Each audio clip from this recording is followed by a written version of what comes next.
नमस्कार, जय हिंद, जय भारत, जय श्री कृष्ण।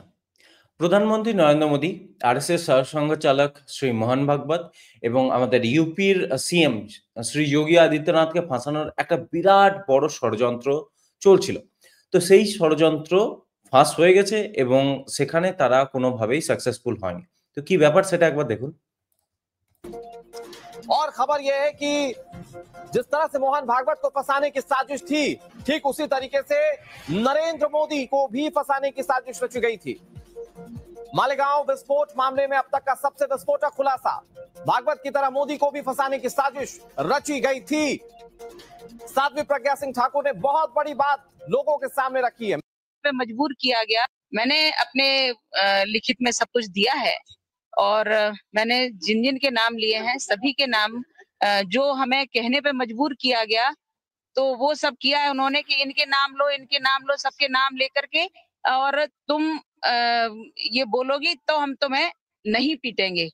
यानी मुझे टॉर्चर करना ही उनका उद्देश्य था और नहीं, अगर इनके नाम नहीं लेती हो जो वो कह रहे हैं तो फिर हम तुम्हें टॉर्चर करेंगे। तो उसमें सभी के नाम आए हैं, मैंने लिखित में सब दिया है। माननीय योगी जी का है, माननीय मोहन भागवत जी का है, माननीय सुदर्शन जी का है और इंद्रेश जी का है और मैं कुछ नाम अभी भूल रही हूँ, तुम लोग। তো তাহলে শুনলেন। তো ব্যাপারটা হচ্ছে যে এখানে ইনি ছিলেন মেইন অ্যাকিউজদের মধ্যে একজন। এই যে মালেগাঁও ব্লাস্ট কেস যে ব্যাপারে আজকে আমরা কথা বলছি বা যে ব্যাপারে এটা মানে যে সম্পর্কে এই কথাটা উঠে এসছে সেটা হচ্ছে ওই মালেগাঁওয়ের ওই ব্লাস্ট কেস। তো কি এখানে দেখুন প্রাক্তন বিজেপি সাংসদ প্রজ্ঞা ঠাকুর বলেছেন যে তাকে নির্যাতন করা হয়েছিল। এটিএস যোগী, প্রধানমন্ত্রী মোদী, মোহন ভাগবতের নাম নিতে বলেছিল। এটিএস মানে হচ্ছে ওই অ্যান্টি টেররিজম স্কোয়াড, যারা ওই মুম্বাইয়ের এটিএস যারা এই কেসটাকে দেখছিল। ঠিক আছে, তো এই ব্যাপারটা কি মানে যে আমরা মালেগাঁও ব্লাস্ট কেস বলছি, তো সেই ব্লাস্ট কেসটা কি? তো 2008 সালে মালেগাঁও সিটিতে কি হয়েছিল? একটা ব্লাস্ট হয়েছিল। On 29th September 2008, 6 people were killed and 95 other injured when an explosive device strapped to a motorcycle detonated near a mosque in Malegaon city. মানে 29 সেপ্টেম্বর 2008 সালে মালেগাঁও সিটিতে এক মসজিদের কাছে এক মোটরসাইকেলে বোম লাগানো ছিল। সেই বোম ফেটে 6 জন মারা যায় এবং 95 জন আহত হয়। এবং এখানে মেন অ্যাকিউজ হিসাবে কাদেরকে গ্রেপ্তার করা হয়? এই বিজেপির প্রাক্তন সাংসদ প্রজ্ঞা ঠাকুর, যার কিছুক্ষণ আগে আমরা ভিডিও দেখালাম, এবং এছাড়াও কর্নেল পুরোহিতকেও গ্রেপ্তার করা হয়েছিল। ইনি হচ্ছেন সেই কর্নেল পুরোহিত। ঠিক আছে, ইনি হচ্ছেন সেই কর্নেল পুরোহিত। এবং সেই সময় এই সাধ্বী প্রজ্ঞা ঠাকুর উনি দেখতে এরকম ছিলেন। ঠিক আছে, তো তাকে প্রচুর টর্চার করা হয়েছিল। 26 দিন জেলে ছিল। তাকে মানে ভয়ঙ্কর টর্চার করা হয়। মানে গেছিল হেঁটে এবং ওই 26 দিনের পর যখন বেরিয়ে এসেছিল তো হুইল চেয়ারে, না তাকে শুতে দেওয়া হতো, খেতে দেওয়া হতো, সারা দিন মারতো, এই অবস্থা করেছিল। এবং ইনি হচ্ছেন ইন্ডিয়ান আর্মির তৎকালীন এক কর্নেল। তো নাম ছিল কর্নেল পুরোহিত, নাম ছিল না, আছে। তো এনাকে কি করে মানে এত টর্চার হয়েছিল যে একে হাত পা বেঁধে মারা হয়েছিল, তার প্রাইভেট পার্টে মারা হয়েছিল, তার হাঁটু মেরে ভেঙে দেওয়া হয়েছিল।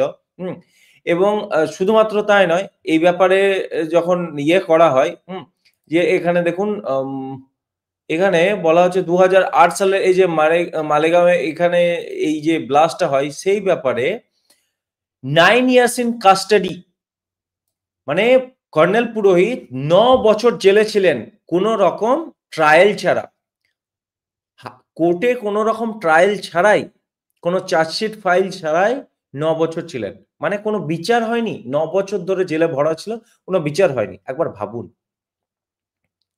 ঠিক আছে, তো ইনি একজন সার্ভিং আর্মি অফিসার ছিলেন। তো ওনার উপরে কি চাপ ছিল যে হিন্দু টেরার। ঠিক আছে, হিন্দু টেরার আমাদের হিন্দু সন্ত্রাসবাদী একটা ন্যারেটিভ তৈরি করার ব্যাপার ছিল এবং উনার মানে উনার উপরে ক্লেম ছিল যে উনি নাকি আরডিএক্স সাপ্লাই করেছেন। ভাবুন একবার, কর্নেল পুরোহিত আরডিএক্স সাপ্লাই করেছেন, সেই ছিল কি বলে মানে এই অভিযোগ ছিল। তো আলটিমেটলি আমরা দেখলাম যে মালেগাঁও ব্লাস্ট কেসে কি করলো এনআইএ কোর্ট, সমস্ত অ্যাকিউজড মানে এমপি প্রজ্ঞা ঠাকুর, লেফটেন্যান্ট কর্নেল পুরোহিত সবাইকেই বাইজ্জত বারি করলেন, মানে একরকম ভাবে মানে কোন রকম দোষ নেই, নামঞ্জুর মানে ওদের কোনো ইয়ে নেই। বাইজ্জত বাড়ির বাংলা কি আমি ভুলে গেছি এই মুহূর্তে। তো এই তো অবস্থা। তো 2008 সালের এই কেসে এই যে ব্যাপারটা কি ছিল, তৎকালীন যে কংগ্রেস সরকার তারা চাইছিল এই হিন্দু টেরর, এই ন্যারেটিভ তৈরি করতে, মানে হিন্দু সন্ত্রাস তৈরি করতে। এবং অবভিয়াসলি এটা শুধুমাত্র একমাত্র কেস নয় যেখানে হিন্দু টেরর কেসটাকে বানানোর চেষ্টা করা হয়েছিল। এর পর দেখেছিলাম 2008 সালের শেষের দিকে, ডিসেম্বর কি নভেম্বরের দিকে, যখন ওই মুম্বাই হামলা হয়, যেখানে তাজ বা আদার্স ওবেরয় ওই সমস্ত জায়গায় যে মুম্বাই হামলা হয়েছিল, যেখানে কাসব ধরা পড়েছিল। তো সেই কাসবের হাতেও তো আমার মতো এরকম মানে ছিল, ওই আমরা এই যে লাল ধাগা পরি না, বা কমলা যে ধাগা পরি, সেই ধাগা দিয়ে হয়েছিল। তো ওটাও সেই ভগবা আতঙ্ক, বা আমাদের এক কথায় বলা হয় যে স্যাফরান টেরর বা হিন্দু টেররিস্ট, এই যে কেস বা এই ন্যারেটিভ তৈরি করার চেষ্টা করা হয়েছিল একই। মানে কাসবকে ওরকম ভাবে হাতে পড়ানো হয়েছিল, লাল ধাগা বা ওই কমলা ধাগা পরিয়ে নিয়ে আসা হয়েছিল, যাতে দেখে মনে হয় যে সে হিন্দু। তো সেম জিনিস, এই ব্যাপারই তো না। তো ওনার উপর কেস ছিল যে উনি নাকি আরডিএক্স সাপ্লাই করেছিলেন, মানে ওই ব্লাস্টের যে মেটেরিয়াল তিনি সাপ্লাই করেছিলেন। তো চরম টর্চার করা হয়েছিল এবং আলটিমেটলি এই সমস্ত জিনিস তৈরি হয়েছিল এই তিনটে মানুষকে ফাঁসানোর জন্য। আচ্ছা একবার ভেবে দেখুন, 2008 সাল, তখন না যোগী আদিত্যনাথ মুখ্যমন্ত্রী হয়েছে, মানে 8 সাল মানে তার 9 বছর পর গিয়ে যোগী আদিত্যনাথ মুখ্যমন্ত্রী হয়।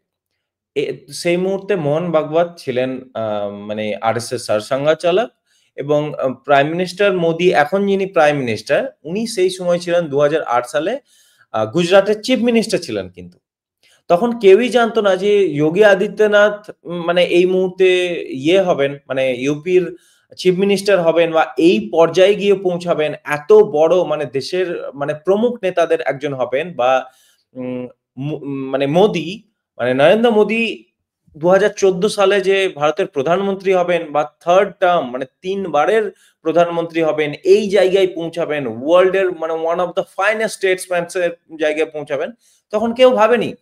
কিন্তু ভাবুন কংগ্রেস কবে থেকে আঁচ করতে পেরেছিল, একবার ভাবুন কংগ্রেস কবে আঁচ করে নিয়েছে। 2008 সালে ওদেরকে ফাঁসানোর চেষ্টা করছে প্রধানমন্ত্রী মোদিকে, বা 2008 সালে যোগী আদিত্যনাথকে, যে 9 বছর পর গিয়ে মুখ্যমন্ত্রী হয়।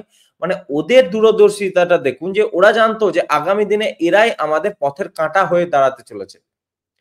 এরকম নেতা আগামী দিনে গিয়ে এই দেশের প্রতিনিধিত্ব করবে, সেই জন্য তখন থেকেই তাদেরকে ফাঁসানোর জন্য এই সমস্ত জিনিস শুরু হয়েছিল।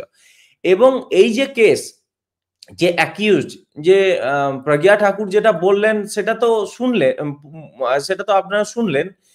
এবার এই মুম্বাই এটিএস এর সঙ্গে জড়িত আরেকজন, ঠিক আছে, মানে যে ওখানকার অফিসার ছিলেন, তারও কথা আমি আপনাদেরকে শোনাই।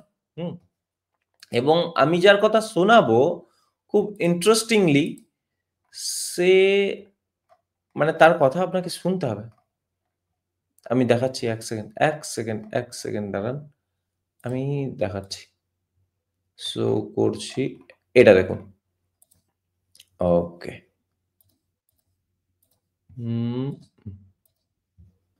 এটা হচ্ছেন ফরমার এটিএস অ্যান্টি টেররিজম স্কোয়াডের অফিসার মেহবুব মুজাওয়ার, ঠিক আছে, মুসলিম অফিসার, হিন্দু অফিসার নয়। তো উনাকে আরএসএস চিফ মোহন ভাগবতকে অ্যারেস্ট করতে বলা হয়। এবং ওই ভগবা আতঙ্কবাদ বা স্যাফরান টেরর বা ওই যে হিন্দু আতঙ্কবাদের ওই যে ন্যারেটিভ, ওইটাকে যাতে প্রুভ করা যায় তার জন্য ওনাকে আদেশ দেওয়া হয় আরএসএস চিফ মোহন ভাগবতকে অ্যারেস্ট করতে। তো উনি না করে দিয়েছিলেন, উনি করেননি। তো শুনুন, এবং তার জন্য ওনাকে পরে অ্যারেস্টও করা হয়, তার উপর ফেক কেস লাগানো হয়। মুম্বাই এটিএস এর অফিসার, একবার ভাবুন, ওনার নিজের মুখে শুনুন। मेरे जो इंचार्ज थे मोहन भागवत के बारे में या मेरे तपास के बारे में, वो परमवीर सिंह और उससे भी हायर अथॉरिटी जो थे उनका आदेश था, और उनके आदेश के मुताबिक मेरे को महाराष्ट्र में से 10 कर्मचारी मेरे मदद के लिए दिए गए थे। सर्विस सीक्रेट फंड में से मेरे को पैसा दिया गया था। एटीएस की तरफ से ऑफिशियल मेरे को रिवॉल्वर दिया गया था, और जो भी जाने आने के लिए वारंट जो रहते वो भी दिया गया था। इस तपास के अंदर मैं इंदौर, अजमेर कंसेप्ट निकल के आया था तब भगवा आतंकवाद पता कि पहले जाके मोहन भागवत को मिले, मिलके क्या तो उनका डिस्कशन এগিয়ে দিচ্ছি। वरिष्ठ अधिकारी थे वो मोहन, तुम्हारे परमवीर सिंह के अलावा और वरिष्ठ अधिकारी थे। उनका कहना ऐसा था कि पहले जाके मोहन भागवत को मिले, मिलके क्या तो उनका डिस्कशन हुआ है, अब तुम जाके उनको उठा के लाओ, ऐसा आदेश था। वो भयानक झूठे जो तब एक कंसेप्ट निकल के आया था तब भगवा आतंकवाद के नाम पे ये तपास चल रहा था। तपास जो करना चाहिए वो नहीं हुआ। भगवा आतंकवाद, हिरवा आतंकवाद, ये जो ये था, ये गलत था, झूठ था। और इतने बड़े आदमी को लाने के लिए मेरे पे जवाबदारी डाले थे, तो मेरे झूठ करने की मेरी कैपेसिटी नहीं है। मेरे को धाड़सी बोल के लिए थे उन्होंने, धाड़स से काम करेंगे, ये बहुत टेरर है, अमुक है, ऐसे इससे करे थे। तो मैंने जाके नागपुर में बहुत दिन तक रुका मैं, मगर वो काम नहीं किया। क्यों आपके वो झूठ काम है, तो क्यों का सवाल ही नहीं आता। झूठा काम है, और ये कहीं तो भी अगर मैं लाता तो आज मेरी हालत क्या होती थी। मैं झूठ काम करता था, आज उससे बुरी हालत थी। मैं ये काम नहीं किया, इस वजह से मेरे पे झूठा गुना दाखिल हो गया एक, और उसके अंदर मेरे को अरेस्ट किया गया, अरेस्ट करके जेल में डाला गया। फिर मेरे पे चार्जशीट दाखिल हो गया। फिर मैं जितने मेरे पास एविडेंस थे और मेरा जो कहना है, मेरा एफिडेविट है, वो मैंने यहाँ के। তো শুনলেন তাহলে, ওনাকে পুরো মানে অফিসার্স, রিভলভার সবকিছু দেওয়া হয়েছিল মোহন ভাগবত জিকে অ্যারেস্ট করার জন্য, ঠিক আছে। তো উনি বলেছেন না, আমি এই সমস্ত করতে পারবো না।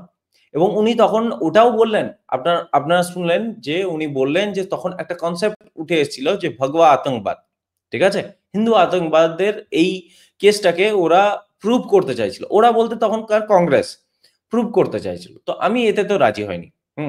তো আমার উপর আদেশ ছিল যে মোহন ভাগবতকে গিয়ে অ্যারেস্ট করে নিয়ে আসা। তো আমি গিয়ে পুনেতে কিছুদিন ছিলাম, বাট আমি অ্যারেস্ট করিনি। তো আমি যখন করিনি, আমার উপর এরা ঝুটা কেস দায়ের করে, মানে মিথ্যা কেস দায়ের করে, দিয়ে তারপর আমার উপর মোকদ্দমা চলে, আমাকে অ্যারেস্ট করে, আমাকে জেলে রাখে। তো এই তো অবস্থা। এবং এটা কোনো হিন্দুর মুখ দিয়ে আসছে না, এটা একজন মুসলিম অফিসার বলছেন, মেহবুব মুজাওয়ার বলছেন, বুঝতে পারছেন। এই তো অবস্থা, এই অবস্থা ছিল আমাদের দেশের। এবং ভগবা আতঙ্কবাদ, হিন্দু টেরর, এই সমস্ত জিনিস ইয়ে করার জন্য মানে করেছিলেন, মানে পুরো কনস্পিরেসি করা হয়েছিল। এবং এই জন্যই এরকম একটা honest army officer, lieutenant colonel পুরোহিতের মতো আর্মি অফিসারকে এই ইনহিউম্যান টর্চার 9 বছর ধরে সহ্য করতে হয়েছিল। মানে অসম্ভব অত্যাচার, আপনি চিন্তাও করতে পারবেন না। আপনি বুঝতে পারছেন, মেরে হাঁটু ভেঙে দিয়েছিল, এরকম অবস্থা, ঠিক আছে।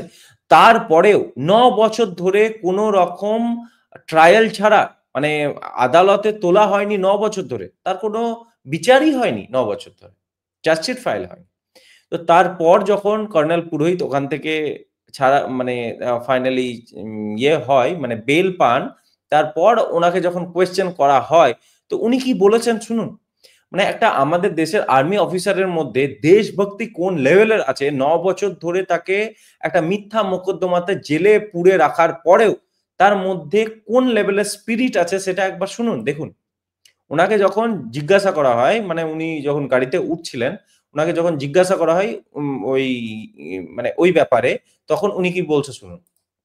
Faced a lot of torture as well in this very investigation as well, sir.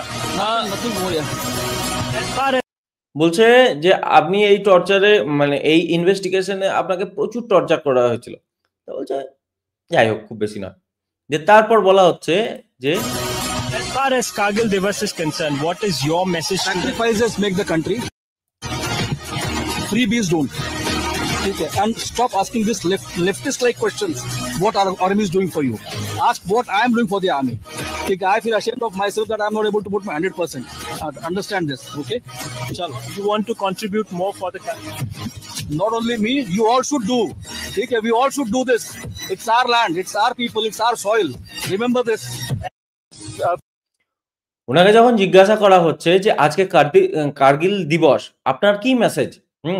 তো আপনার দেশ আপনার জন্য কি করেছে, বা তখন উনি যেটা বলছেন যে sacrifices make the country, freebies don't. মানে আত্মবলিদান এই দেশকে খাড়া করে, এই দেশকে তৈরি করে আত্মবলিদান, ফ্রিবিজ নয়। ফ্রিবিজ মানে ওই ফ্রিতে চাল ডাল, বা ওই ফ্রিবিজ বলতে আপনি ফ্রিতে যা কিছু পাওয়া যায়, তাতে এই কান্ট্রি তৈরি হয় না। মানে লক্ষ্মীর ভান্ডারই হোক আর ফ্রিতে যে রেশন হোক, সবই ফ্রিবিজ। তো বলছে আত্মবলিদান এই দেশকে তৈরি করে, ফ্রিবিজ নয়। আর প্লিজ আমাকে এই লেফটিস্টদের মতো কোয়েশ্চেন জিজ্ঞাসা করবেন না যে এই দেশ আমার জন্য কি করেছে, বলুন যে আমি দেশের জন্য কি করেছি। উনি সেই কথা বলছেন। Sacrifices make the country. Freebies don't. Okay. And stop asking this leftist like questions. What our army is doing for you? Ask what I am doing for the army. Okay. I feel ashamed of my. উনি বলছেন যে আমি যদি এই মানে দেখলেন শুনলেন, বলছে আমি কি করেছি সেটা ম্যাটার করছে কান্ট্রির জন্য, কান্ট্রি আমার জন্য কি করেছে সেটা নয়। বলছে যদি আমি আমার প্রতি যদি মানে অ্যাশেমড হই বা লজ্জিত হয়, তাহলে আমি আমার 100% দিতে পারবো না আমার দেশের প্রতি, ঠিক আছে? এবং শুধুমাত্র মানে মানে ওনাকে যখন জিজ্ঞাসা করছে আপনি আপনার দেশের জন্য আরো কিছু কন্ট্রিবিউট করতে চান, তো বলছে শুধুমাত্র আমি নয়, আপনাদের সবারকে করা উচিত। এই জমি হচ্ছে আমাদের, এই ভূমি আমাদের, এই ল্যান্ড, এই মাটি আমাদের, এখানে সবার কন্ট্রিবিউশন প্রয়োজন। Not only me, you all should do. Okay, we all should do this. It's our land, it's our people, it's our soil. Remember this. তো তাহলে শুনলেন কর্নেল পুরোহিত, সেই মানুষের কথা যেখানে 9 বছর ধরে বিনা অপরাধে, বিনা কোনো কোর্টে পেশ করে কোনো বিচার ছাড়াই 9 বছর ধরে মানে অমানসিক অত্যাচার করা হয়েছিল। সেই দেশপ্রেমী সেই কর্নেল পুরোহিত যে বেরিয়ে এসে এই কথা বলছে যে আমাকে জিজ্ঞাসা করবেন না এরকম লেফটিস্ট টাইপের কোয়েশ্চেন যে আমার দেশ আমার জন্য কি করেছে, আমাকে জিজ্ঞাসা করুন যে আমি আমার দেশের জন্য কি করেছি, এরকম টাইপের কোয়েশ্চেন, ঠিক আছে? Sorry, answer. তো স্যালুট সেই সমস্ত মানে ব্রেভ হার্টসদেরকে যারা এই এত অত্যাচার, এত বড় কনস্পিরেসি, এত বড় মানে ফাঁসানোর যে সাজিশ চলছিল এই দেশের সব থেকে বড় এই মুহূর্তে দেশের প্রধানমন্ত্রী, ইউপির সিএম, আমাদের আরএসএস এর সরসংঘচালক, এই সমস্ত বড় বড় দেশের নেতাদের বিরুদ্ধে, এবং তার জন্য যে এদেরকে ফাঁসানো হয়েছিল, তো তাতে মানে এনারা হাঁটু না গেড়ে এর বিরুদ্ধে বিগত 9 বছর বিগত মানে 9 বছর নয়, মোটামুটি কত 15 বছর হয়ে গেল হয়তো, এইদিকে 15, 10, 17 বছর ধরে যে লড়াই চলছে, তো তাতে যে এরা এতটা লড়েছে, ঠিক আছে, দেশের জন্য বা সত্যের জন্য, তার জন্য সবাইকে স্যালুট। এবং কংগ্রেস এই যেটা করেছে না, এই এত টর্চার, এত কনস্পিরেসি, এই সমস্ত কিছু, আমার মনে হয় এর উপরে নতুন করে ইনভেস্টিগেশন হওয়া প্রয়োজন। এর সঙ্গে কারা জড়িত ছিল, কারা এদেরকে এত টর্চার করেছে, কাদের নির্দেশে এই ভগবা আতঙ্ক বা হিন্দু টেরর এই সমস্ত যে ন্যারেটিভ তৈরি করার চেষ্টা করেছিল কারা, এই যে এটিএস এ যারা ছিল, যারা এই মিথ্যা মামলা তৈরি করেছিল, এই সমস্ত মানুষের উপরে বা অফিসার্সের উপরে কেস রেজিস্টার হওয়া খুব জরুরি। তো এই ভিডিওতে এতটাই। আগামী ভিডিওতে দেখা হচ্ছে, ততক্ষণের জন্য জয় হিন্দ, জয় ভারত, জয় শ্রীকৃষ্ণ।